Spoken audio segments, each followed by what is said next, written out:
Assalamualaikum warahmatullahi wabarakatuh. Kembali lagi di channel Safat Huda, channel ilmu pengetahuan untuk kita semua. Nah, kali ini kita akan membahas standar pendidik dan tenaga kependidikan ya. Kemarin kita sudah membahas di video sebelumnya, itu adalah standar isi ya, standar isi. Nah, sekarang kita berbicara tentang standar pendidik dan tenaga pendidikan. Oke ya. Nah, ini ada peraturan pemerintah Republik Indonesia nomor 19 tahun 2005. Nah, di mana di sini ada yang pertama, pendidik harus memiliki kualifikasi akademik dan kompetensi sebagai agen pembelajar, sehat jasmani dan rohani, serta memiliki kemampuan untuk mewujudkan tujuan pendidikan nasional. Ini di pasal 28 ayat 1 ya. Nah, yang dimaksud dengan pendidik di sini itu banyak ya. Ada nanti kalau kita deskripsikan sesuai dengan peraturan pemerintah ini, itu nanti ada guru ya, dosen, ada konselor ya, pamong pelajar gitu, widya isyarat, tutor, instruktur, fasilitator, dan sebutan lainnya. Karena memang kalau kita melihat contohnya saja, misalkan seperti di kementerian itu ada widya isyarat, lalu nanti ada di kementerian juga ada misalkan fasilitator, itu guru-guru yang direkrut ya untuk program pelatihan atau upgrade kompetensi ya, upgrade kompetensi. Nah, itu biasanya seperti itu, atau misalkan seperti kalau kalian di UT atau ada yang kuliah di UT itu disebutnya tutor. Nah, itu cakupan dari pendidik, itu maksud pendidik itu di situ ya. Nah, selanjutnya untuk yang kedua ya, yang kedua itu adalah kualifikasi akademik sebagaimana dimaksud pada ayat 1 adalah tingkat pendidikan minimal yang harus dipenuhi oleh seorang pendidik dibuktikan dengan ijazah atau sertifikat keahlian yang relevan sesuai ketentuan perundang-undangan yang berlaku ya. Ini pada pasal 28 ayat 2. Nah, di mana memang sekarang kualifikasi guru ya terkait dengan dia bisa mengajar begitu, itu disesuaikan dengan ijazah. Nah, dimana kalau misalkan nanti dia mau mengajar SD maka membutuhkan ijazah PGSD. Kalau dia mau mengajar PAUD maka dia membutuhkan ijazah PAUD. Nah, itu linearitasnya sekarang sudah diatur ya. Jadi tidak ada lagi ketidaksesuaian atau ketidaklinearan antara ijazah dengan apa yang dia ajar atau jurusan yang nanti dia memegang untuk menjadi guru di situ. Nah, yang ketiga adalah kompetensi sebagai agen pembelajar pada jenjang pendidikan dasar, menengah, serta pendidikan anak usia dini ya. Nah, di sini maksud dari agen pembelajar adalah dia posisinya nanti bisa sebagai fasilitator ya, bisa juga motivator, bisa juga pemacu, bisa juga pemberi inspirasi belajar peserta didik. Jadi memang agen pembelajaran di sini artinya lingkupnya luas gitu ya, bukan hanya dari sisi transfer knowledge saja, tapi juga di situ bisa menjadi seorang motivator ya, atau pemacu atau pemberi inspirasi. Jadi memang tidak tok untuk transfer knowledge. Itulah kenapa memang kalau kita sebagai guru, amanat dari peraturan pemerintah ini nomor 19 tahun 2005, kita harus multi talenta ya. Jadi artinya kita skill apa saja yang kita butuhkan untuk menjadi guru itu harus kita kembangkan begitu, sehingga nanti sesuai dengan peraturan pemerintah nomor 19 tahun 2005. Oke ya. Nah, ini ada kompetensi-kompetensi yang harus dipenuhi oleh guru ya. Ini memang sudah umum ya, kita tahu. Nah, kita tahu bahwa yang pertama adalah kompetensi pedagogik. Nah, di kompetensi pedagogik ini salah satunya nanti bisa mengelola pembelajaran ya. Nah, bagaimana mengatur peserta didik. Nah, melakukan perancangan, pelaksanaan pembelajaran ya, sampai pada evaluasi dan pengembangan peserta didik. Jadi aspeknya luas gitu di kompetensi pedagogi ini. Jadi memang yang berkaitan dengan proses pendidikan yang belum tahu menjadi tahu, yang sudah tahu menjadi lebih tahu. Nah, itulah di kompetensi pedagogik. Jadi mengelola proses pembelajaran ya guru. Nah, itulah nanti kan banyak sekali kalau kita sudah kuliah di profesi keguruan atau sekolah tinggi keguruan, universitas atau fakultas keguruan, di situ banyak sekali tuh ya, mulai nanti ada RPP, silabus, kurikulum. Nah, itu diberikan mata kuliah itu untuk kita mendapatkan kompetensi pedagogik tersebut ya. Nah, selanjutnya ada kompetensi kepribadian. Nah, di kompetensi kepribadian ini sejatinya guru harus memiliki sifat-sifat yang arif gitu ya, terus ada bijaksana ya, arif bijaksana, berwibawa begitu, dan mampu berkomunikasi juga nih, dan menjadi toladan. Tentunya menjadi toladan yang menjadi penting, ini menjadi toladan ketika misalkan dia bersikap di lingkungan sekolah begitu ya. Nah, itu menjadi toladan yang memang secara tidak langsung, walaupun silent, tidak berbicara, siswa ya, peserta didik pasti akan melihat tingkah laku kita, ucapan kita begitu. Jadi memang kita harus benar-benar memberikan contoh yang baik kepada peserta didik begitu ya. Nah, lalu selanjutnya di kompetensi sosial. Di kompetensi sosial di sini bahasa sederhananya kalau kita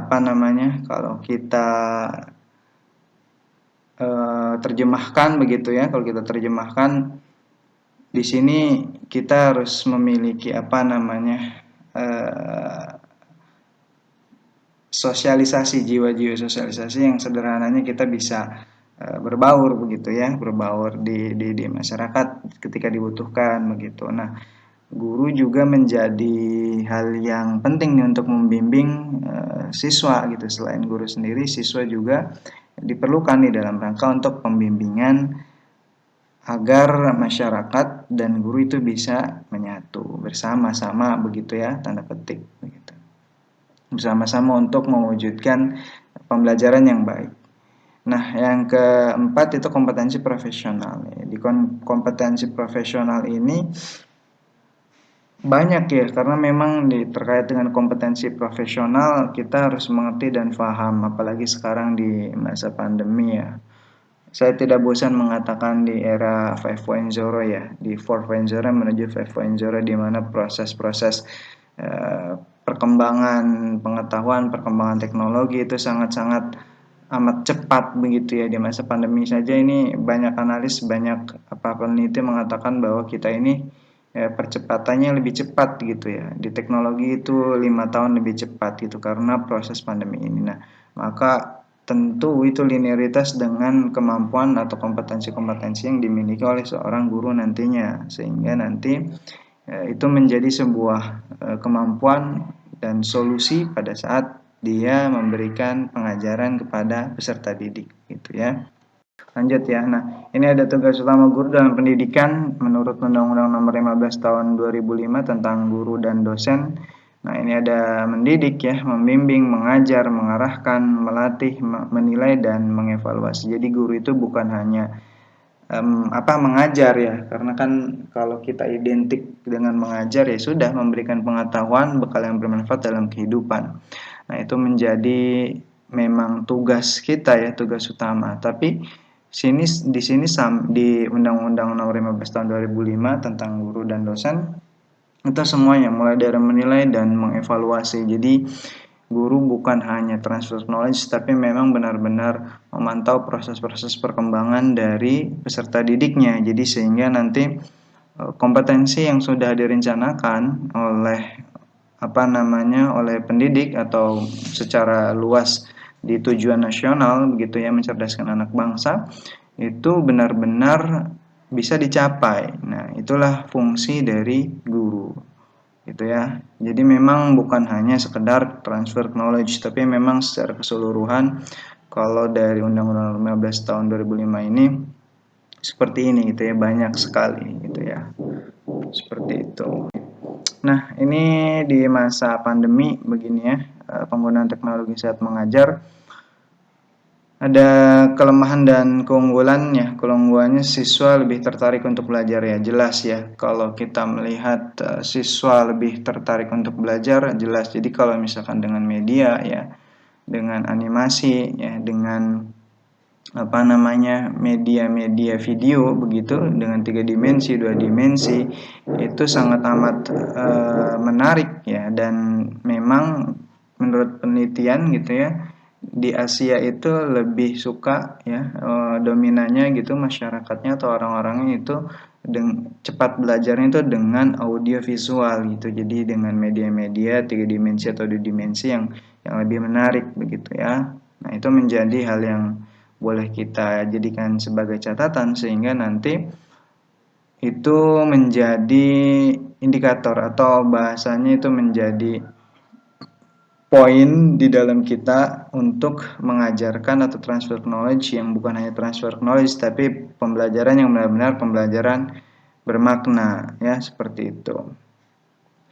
Nah, kalau ya salah satunya untuk kelemahannya waktu untuk mempersiapkan materi pembelajaran lebih lama, jelas ya. Jadi guru benar-benar kalau misalkan menggunakan media begitu ya, baik 2 dimensi atau 3 dimensi, video dan lain-lain, itu pasti membuat dulu kan konsepnya ya kan, tujuan yang ingin dicapai seperti apa gitu kan, bahan ajar yang dibutuhkan seperti apa, sehingga memang di dalam persiapannya itu membutuhkan waktu yang lebih lama ketimbang langsung tanpa menggunakan teknologi begitu ya. Terus mengatur apa namanya, mengatur untuk misalkan apa datanya begitu ya, lalu agar disesuaikan agar misalkan ketika kita membuat videonya diputarnya dengan mudah gitu ya, tidak tidak berat. Nah, itu juga perlu dipersiapkan. Jadi memang di waktu ya, tambah waktu untuk dalam rangka mempersiapkan penggunaan teknologi. Itu ya, ini salah satu saja yang di penggunaan teknologi saat mengajar. Nanti silahkan diekspor yang lainnya terkait dengan keunggulan dan kelemahan dari penggunaan teknologi saat mengajar.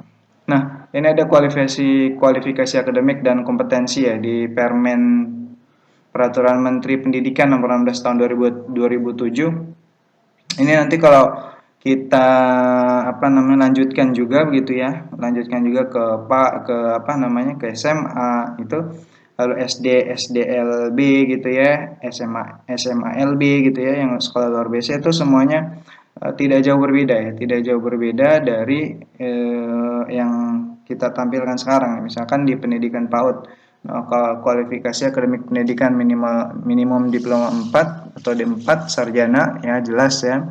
Latar belakang pendidikan tinggi di bidang pendidikan anak usia dini, pendidikan lain atau psikologi. Lalu sertifikasi profesi guru untuk PAUD. Nah, memang sekarang kementerian itu sudah benar-benar apa ya, memilah begitu, memilah dan memetakan agar link and match-nya dapat gitu, agar kompetensi dan aplikasi keilmuannya begitu itu sesuai gitu. Nah, kalau di PAUD ya maka dia harus ada latar belakang pendidikan PAUD. Jadi ngambil jurusan PAUD begitu. Pendidikan lain biasanya BK gitu ya, bimbingan konseling psikologi yang nanti dibutuhkan pada saat apa namanya ketika siswa begitu ya bermasalah begitu. Nah, itu dibutuhkan juga untuk tenaga pendidikan PAUD ya, tenaga pendidik PAUD begitu. Nah, diploma 4 dan sarjana itu menjadi hal yang boleh dikatakan wajib ya, harga mati begitu. Bahkan kan kalau sekarang ya posisinya tidak bisa sembarangan begitu ya. Yang kalau misalkan dia jurusan PGSD ya tidak bisa mengajar di PAUD gitu ya, seperti itu. Nah, di pendidikan SD, di pendidik SD atau MI atau kualifikasi sederajat dengan SDLB, ya sama ya. Jadi kalau misalkan SDLB dan misalkan SMALB itu sama aja, tinggal disesuaikan. Dia berarti nanti ada sekolah luar biasa ya, biasanya seperti itu. Di salah satu misalkan kayak di UNJ itu ada sekolah luar biasa. Nah, di situ masuknya nanti untuk jurusan-jurusan atau dia mengajar pada SMA LB atau SDLB begitu ya. Itu disesuaikan.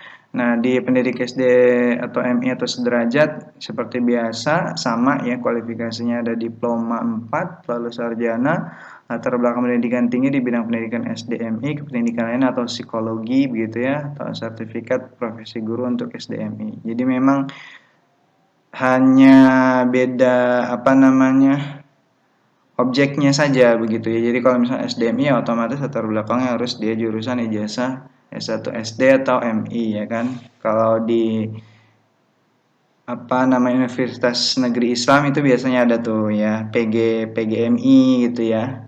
Itu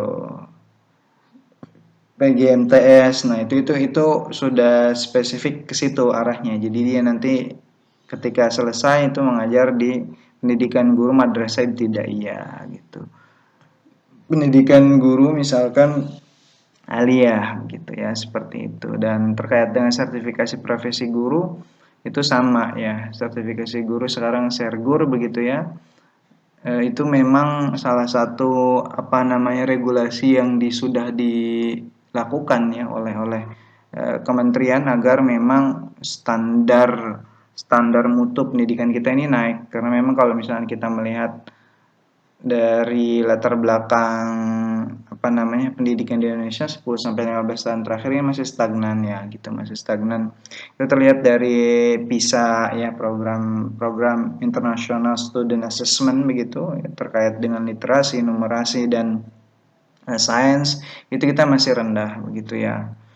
Di 2015 kita menjadi urutan 69 dari 75 negara ya, itu kan sangat miris. Nah, maka memang perapian-perapian dalam rangka link and match ya, kualifikasi-kualifikasi yang sudah ditetapkan di Permen nomor 16 tahun 2027 ini memang harus kita aplikasikan ya, harus kita lakukan, harus kita laksanakan gitu ya. Mungkin awal-awal saya belajar begitu ya, itu masih saya temukan juga begitu ya di daerah-daerah yang tidak link and match gitu ya gitu. Nah, itu menjadi hal yang harus diperhatikan. Nah, di pendidikan pada SMP MTS ya atau sederajat sama ya. Nah, tidak jauh berbeda, hanya spesifikasinya saja. Di 4 sarjana, latar belakang pendidikannya sesuai dengan program pendidikan ya, mata pelajaran yang diajarkan. Misalkan kalau mau jadi guru IPA di SMP atau MTS, maka masuknya jurusannya IPA. IPA itu ada di UPI, Universitas Pendidikan Indonesia ya, itu. Atau misalkan mau ngajar kimia, berarti ngambil jurusannya kimia. Di SMP nggak di kimia ya IPA ya gitu. Nanti mungkin IPA terpadu begitu, seperti itu. Jadi kalau misalkan ngajar agama ya berarti otomatis harus ngambil jurusan PAI, Pendidikan Agama Islam gitu. Jadi memang sekarang sudah ketat nih pemberlakuan permen ini begitu. Nah, pendidikan pada SMA MA juga sama ya, kualifikasi pendidikan diploma 4 atau sarjana S1 ya. Kalau yang sarjananya masih sarjana bukan kependidikan, sekarang ada program PPG ya, program PPG itu untuk mendapatkan sertifikasi guru ya, apa namanya, untuk pengganti akta 4 begitu ya, pengganti akta 4 yang itu memang harus dipenuhi agar nanti kualifikasinya, keilmuan pendidikannya itu ada gitu. Karena kalau yang murni saja misalkan kayak misalkan sains, ngambil misalkan jurusan kimia, biologi, matematika murni, itu untuk psikologi pendidikan, psikologi perkembangan pendidikan anak itu dia tidak dapat, maka memang itu menjadi hal yang apa ya, riskan begitu. Banyak yang cerdas tetapi dari sisi kependidikan, sisi pembelajaran dia tidak mengerti dan tidak tahu, jadi nggak nyambung gitu, nggak matching bagaimana model pembelajaran, bagaimana metode pembelajaran, bagaimana strategi. Jadi seakan-akan hanya transfer knowledge tanpa memperhatikan hal-hal yang lain, sehingga itu menjadi kekurangan. Nah, maka disinilah salah satunya nanti ada sertifikasi atau sertifikat profesi guru Sergur ini. Nah, itu salah satunya di situ. Jadi memang dari murni pun, dari umum pun bisa, yang penting dia memiliki sertifikasi profesi guru itu ya, untuk bekal dia pada saat mendidik, karena mendidik itu bukan hanya transfer knowledge tapi memang dari tingkah laku, sifat ya, perkembangan siswa itu juga diperhatikan. Maka itu menjadi sesuatu yang yang harus kita perhatikan secara detail ya, wajib begitu, seperti itu. Nah, untuk yang pendidik pada pendidikan tinggi ya di mahasiswa begitu. Nah, lulusan diploma D4 atau sarjana untuk program diploma. Jadi untuk yang diploma itu diploma 4 atau sarjana bisa mengajar untuk di program diploma ya. Diploma kan ada D1, D2, D3. Nah, itu bisa tuh ya sekolah tinggi dosennya itu adalah yang S1 atau D4 ya. Tentu seperti itu. Lalu program magister S2 untuk program sarjana S1 dan lulusan program doktor ya S3 untuk program magister S2 dan program doktor juga. Jadi S3 itu bisa juga mendidik di S3, tapi tentu biasanya kalau dia mengajar pada program pasca sarjana dokter biasanya dia menjadi co-asisten ya dari profesor gitu. Jadi didampingi biasanya ada tim teaching. Kalau dia mengajar di program dokter itu utamanya adalah biasanya profesor dan yang keduanya adalah doktornya gitu ya, co-asisten prof gitu. Nah, itu biasanya seperti itu disandingkan begitu ya untuk tim teaching. Karena memang ini menjadi aturan yang harus kita laksanakan ya. Walaupun memang ketika misalkan di lulusan program magister S2 untuk program sarjana S1 atau wajib S2, tapi sekarang regulasinya ada, walaupun dia S1 begitu, dia bisa mengajar S1 tapi ada kualifikasi-kualifikasi yang harus dipenuhi, kayak misalkan dia akademisi atau peneliti yang sudah berkompeten, sudah berpengalaman 5-10 tahun di bidangnya, itu bisa juga menjadi pengajar program S1 walaupun dia masih juga sama begitu gelarnya S1. Tapi itu tadi ada ketentuan-ketentuan kualifikasi-kualifikasi yang harus dipenuhi sehingga kompetensi dia disejajarkan dengan program magister S2 begitu. Nah, di lulusan diploma D4 atau sarjana untuk program diploma tadi seperti itu ya. Jadi diploma D1, D2, D3 gitu. Kan D1 1 tahun, D2 2 tahun, D3 3 tahun. Nah, itu boleh diajar oleh yang kualifikasi akademiknya D4 atau S1. Nah, ini menjadi hal yang harus kita lakukan ya, harus kita lakukan diimplementasikan, karena memang kalau misalkan kemarin itu ada beberapa perguruan tinggi jadi Kopertis ya, LL Dikti sekarang ya, LL Dikti itu sudah rapi-rapi ya, sudah bersih-bersih. Jadi kampus-kampus yang masih memiliki pengajar dosennya itu S1 tanpa ada kualifikasi tambahan untuk mengajar S1 itu langsung di-cut gitu ya. Artinya langsung diberikan ketegasan bahwa tidak bisa mengajar lagi di program S1 begitu ya. Nah, sejak saat itu kalau tidak salah di tahun 2000-an ya, di tahun 2000-an itu banyak tuh kampus-kampus yang akhirnya gulung tikar ya. Gulung tikar tanda petik. Iya, karena kekurangan dosen begitu posisinya, karena dosen-dosennya masih S1. Dengan adanya regulasi seperti itu, nah mulailah gitu proses pengelolaan pendidikan tinggi di Indonesia itu menjadi lebih baik begitu, menjadi lebih baik. Karena memang sebenarnya juga serapan